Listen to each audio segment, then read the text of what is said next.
Boa noite a todos. Vamos dar início ao nosso culto do Evangelho no Lar da noite de hoje. Como sempre fazemos, uma leitura para a nossa harmonização do livro Palavras de Vida Eterna, ditada pelo Espírito Emmanuel ao nosso querido Chico.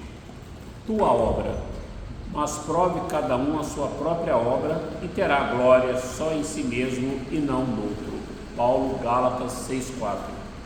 Ainda mesmo que te sintas em lugar impróprio, as tuas aptidões e mesmo que as tuas atividades pareçam sem qualquer importância, lembra-te de que a lei do Senhor te coloca presentemente na condição em que podes produzir melhor e aprender com mais segurança.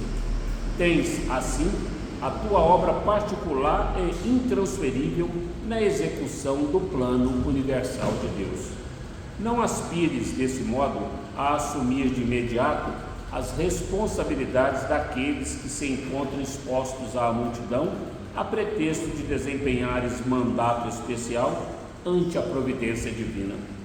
A tarefa de que te incumbes nos últimos degraus ou no plano mais obscuro do lar é de suma importância nos desígnios do Senhor. A folha de papel que te sai das mãos pode ser aquela em que se grafarão palavras destinadas ao consolo de toda a comunidade. E o menino que te obriga a pesadas noites de insônia pode trazer consigo o trabalho de auxílio providencial a um povo inteiro. A fonte que proteges em muitas ocasiões será o alimento para milhares de criaturas, e a árvore que plantas dar-te-á talvez amanhã o remédio de que precisas. Tua obra de hoje é o serviço que o Senhor te deu hoje a realizar. Faze-o do melhor modo, recordando que, apesar da grandeza divina do nosso Divino Mestre, foi ele um dia na terra humilde criança, constituindo obra de abnegação e de amor para os braços de pobre mãe, recolhida temporariamente à estrebaria, sem conforto e sem lar. Então vamos elevar os nossos pensamentos a Deus, nosso Pai, rogando de Jesus, nosso guia e modelo, toda assistência necessária para os trabalhos da noite de hoje. Agradecidos a Jesus pela presença desses irmãos que aqui comparecem da pátria espiritual com a sua permissão para aprender conosco sobre as suas lições morais deixadas. Gratidão igualmente à espiritualidade maior que nos envolve, nos assiste, nos inspira, nos intui e protege o nosso lar. Queremos te agradecer, Senhor Jesus, igualmente pela água, pelo teto, pelo agasalho, pelo alimento. Te agradecer pelos nossos entes queridos, encarnados e desencarnados, onde quer que se encontrem. Agradecer pelos amigos e até por aqueles que se julgam nossos inimigos. Que a mesma luz, a mesma paz que rogamos para nós outros, recaia igualmente sobre cada um desses irmãos.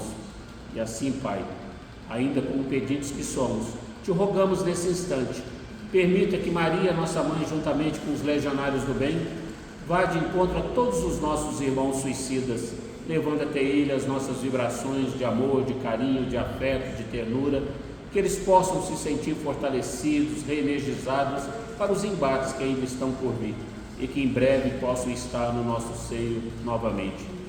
Com a oração que nos ensinastes, iniciamos o culto evangélico da noite de hoje. Pai nosso que estais no céu, santificado seja o vosso nome. Venha a nós o vosso reino, seja feita a vossa vontade, assim na terra como ela é feita no céu. O pão nosso de cada dia nos dai hoje. Perdoai as nossas ofensas na medida em que perdoarmos aos nossos ofensores. E não nos deixeis entregue às tentações, mas livra-nos, Senhor Jesus, de todos os males, hoje, agora e sempre. Do Evangelho segundo o Espiritismo, do capítulo 1, Não vim destruir a lei, mensagem ditada por Fenelon em Poitiers, 1861. Um dia, Deus, em sua caridade inesgotável, permitiu ao homem ver a verdade, varar as trevas. Esse dia foi a chegada do Cristo. Depois da luz viva, as trevas voltaram. O mundo entre alternativas do conhecimento da verdade e obscuridade da ignorância perdeu-se novamente. Então, tal como os profetas do Antigo Testamento, os Espíritos se puseram a falar e a vos advertir. O mundo está abalado em suas bases. O trovão provocará estrondo. Sede firmes. O Espiritismo é de ordem divina, visto que repousa nas próprias leis da natureza. E acreditai que tudo que é de origem divina tem um objetivo grande e útil. Vosso mundo se perdia. A ciência, desenvolvendo-se à custa dos valores de ordem moral, estava vos conduzindo ao bem-estar material em proveito do espírito das trevas. Vós o sabeis, cristãos. O coração e o amor devem andar unidos à ciência. O reino do Cristo, infelizmente, após 20 séculos e apesar do sangue de tantos mártires, ainda não chegou. Cristãos, voltai ao Mestre que vos quer salvar. Tudo é fácil para aquele que crê e ama. O amor o enche de uma alegria indescritível. Sim, meus filhos, o mundo está abalado.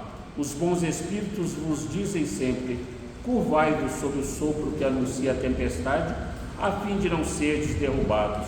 Isto é, preparai-vos e não vos assemelheis às virgens loucas que foram apanhadas desprevenidas à chegada do esposo.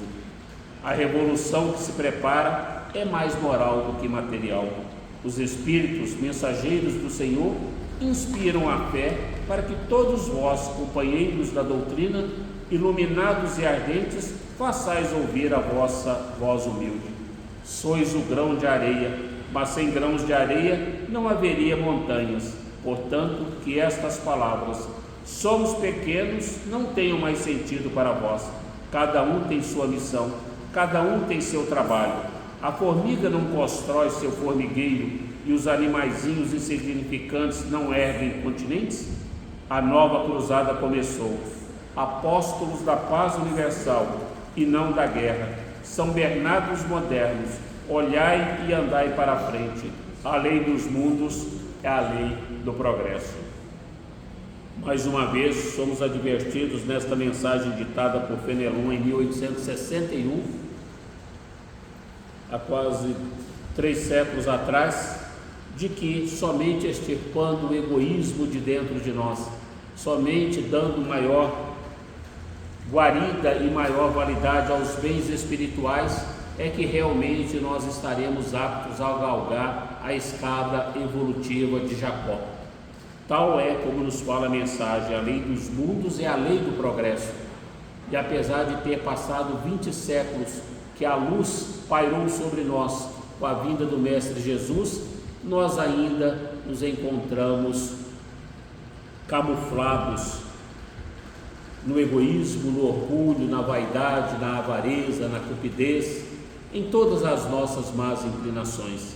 E nós precisamos despertar. É o chamado que nos fala nesta mensagem. O Espiritismo é de ordem divina, visto que repousa nas próprias leis da natureza.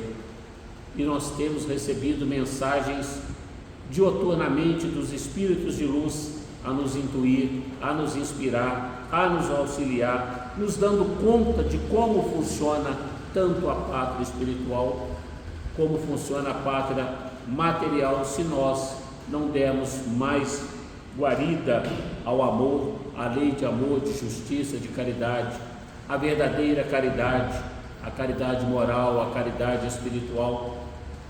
Então Cristo nos conclama, o Cristo nos serviu de exemplo, e mesmo tendo nascido numa estrebaria, tamanha a sua humildade, a exemplificação de amor e de humildade, nós ainda nos mantemos orgulhosos, egoístas, como nos conclama Santo Agostinho no capítulo 13 desse mesmo Evangelho segundo o Espiritismo, que é a chaga da humanidade que corrói o egoísmo e o orgulho, negação da humildade e da caridade.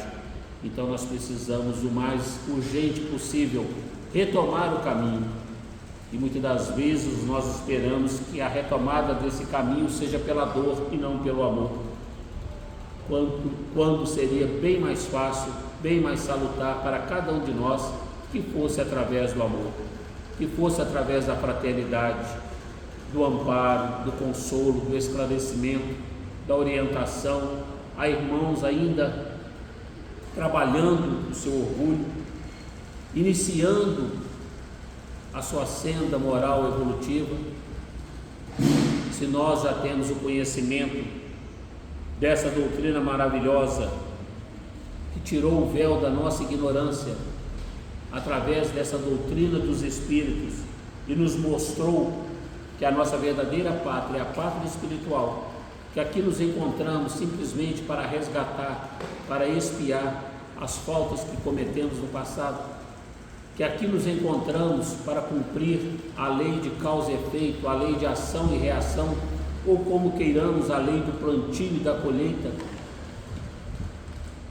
Por isso o próprio Cristo nos disse que no mundo só teríamos aflições, porque nós estamos aqui exatamente colhendo tudo aquilo que nós plantamos nas vidas passadas: a maldade, a tortura, o esbulho, a traição, os assassinatos. Fomos nós, espíritos ainda endividados com as leis de Deus e que precisamos urgentemente voltar aos trilhos, voltar verdadeiramente a praticar a caridade em toda a sua inteireza, como indagou Kardec da espiritualidade maior. Como é a caridade como entendia Jesus? Benevolência para com todos, indulgência com as imperfeições alheias e o perdão das ofensas. E nós ainda não conseguimos ser bons para com todos, porque nós escolhemos com quem nós seremos bons.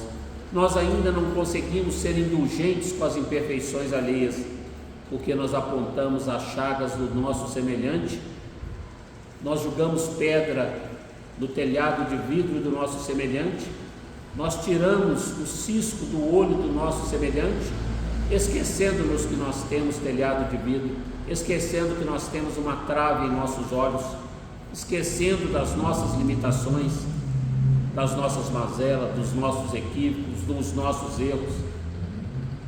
E via de regra, nós rogamos a Deus perdão pelas nossas faltas e nós ainda não conseguimos perdoar aqueles que muitas das vezes são os causadores dos nossos dessabores. Então que nós possamos nos libertar de tudo isso que ainda emperra o nosso crescimento moral e espiritual, que o nosso coração possa, juntamente com o amor, se unir à ciência, mas para que nós possamos praticar realmente tudo aquilo que o Cristo nos ensinou, tudo aquilo que Ele nos exemplificou, e que nós possamos continuar marchando, mesmo que a passos lentos como estamos caminhando, mas para o progresso. Que nós não percamos a oportunidade bendita de utilizarmos de todos os instrumentos que Deus nos concede dia após dia, para que nós possamos sermos melhores. E que, ao cair da noite, quando estivermos para repousar, possamos fazer o nosso exame de consciência e dormirmos com a consciência tranquila, que nenhum irmão vai ter do que reclamar de nós, que nós não tenhamos perdido nenhuma oportunidade de sermos bons, de auxiliar, de praticar a verdadeira caridade, a fraternidade, o amor que Cristo nos ensinou. Então que nós possamos nos despertar enquanto ainda nos resta tempo nesta presente encarnação, para que nós não deixemos para a próxima aquilo que viemos realizar nesta, porque não sabemos em que condições nós renasceremos na próxima reencarnação.